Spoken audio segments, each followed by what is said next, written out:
Baik, Assalamualaikum warahmatullahi wabarakatuh.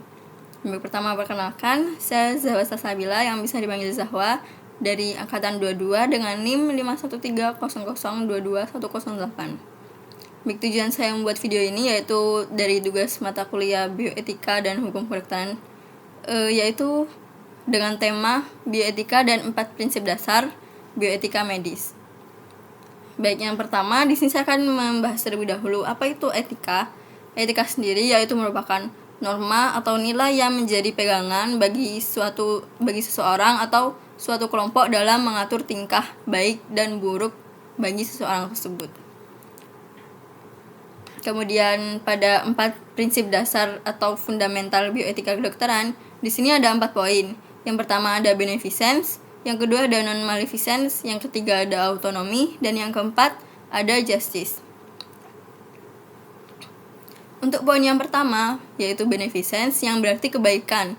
Untuk arti secara luas sendiri yaitu berupa memberi kebaikan, memberi manfaat, memberi kesejahteraan dan keuntungan.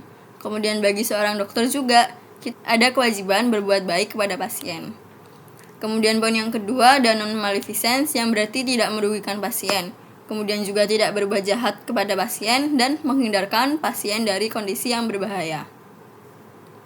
Kemudian poin yang ketiga yaitu autonomi. Di sini poin ini yaitu tentang hak atau otoritas pasien. Kita harus menghargai segala keputusan dari pasien dan keluarganya. Kemudian juga kita harus fokus pada pasien tersebut, apakah kondisinya itu mampu dalam mengambil keputusan ataukah tidak. Dalam artian mampu sendiri di sini kita artikan bahwa pasien tersebut paham akan segala resiko yang akan terjadi ke depannya. Kemudian juga kita lihat dari umurnya, apakah pasien tersebut sudah cukup umur untuk membuat keputusan tersebut. Kemudian juga kita lihat pasiennya, apakah dia berada pada kondisi yang terpaksa atau apakah berada pada kondisi yang sakit seperti koma atau lainnya. Kemudian poin yang terakhir yaitu justice atau keadilan. Untuk keadilan sendiri, kita harus memperlakukan pasien secara adil dan tidak memihak antara satu dengan lain dan yang lainnya. Kemudian juga tidak mendiskriminasi dan menyeimbangkan antara kepentingan individu dan kepentingan masyarakat.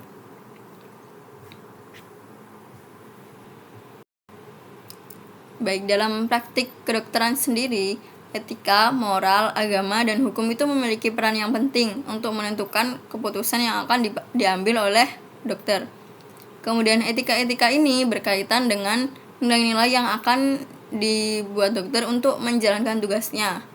Seperti moral yang berkaitan dengan prinsip yang dianut oleh dokter, kemudian agama yang berisi dengan keyakinan dokter dalam menjalankan tugasnya. Setelah itu ada hukum yang berkaitan dengan peraturan yang mengatur praktik dokter.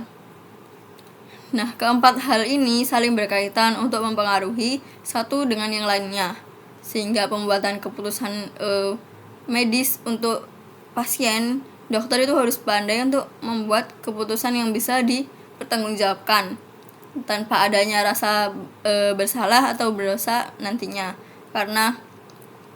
Oleh karena itu, sebagai seorang dokter, kita tuh harus mempunyai kemampuan klinik yang baik dan juga membutuhkan etika dan pola pikir yang baik. Baik, kita kembali kepada poin yang terakhir tadi, yaitu justice atau keadilan. Untuk prinsip justice sendiri dapat diartikan sebagai menegakkan keadilan, yang berarti menyamakan atau tidak membandingkan pada setiap pasien.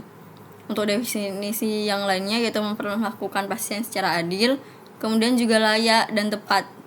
Setelah itu pada situasinya sendiri di sini ada dua, yaitu situasi yang adil dan situasi yang tidak adil. Untuk pertama yaitu situasi yang adil, di sini pasien mendapatkan beban atau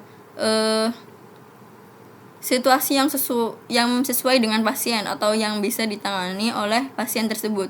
Kemudian sedangkan pada situasi yang tidak adil, yaitu di mana tindakan yang salah atau lalai yang dapat berupa meniadakan kebaikan bagi seorang pasien tersebut.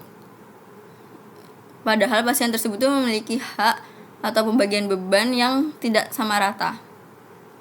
Untuk prinsip justice sendiri bisa berupa jasa layanan atau barang atau obat yang seringkali melebihi batas dari yang dibutuhkan. Mungkin sekian dari penjelasan saya tentang 4 prinsip dasar dan beneficence atau maleficence kali ini. Jazakumullah khairan. Wassalamualaikum warahmatullahi wabarakatuh.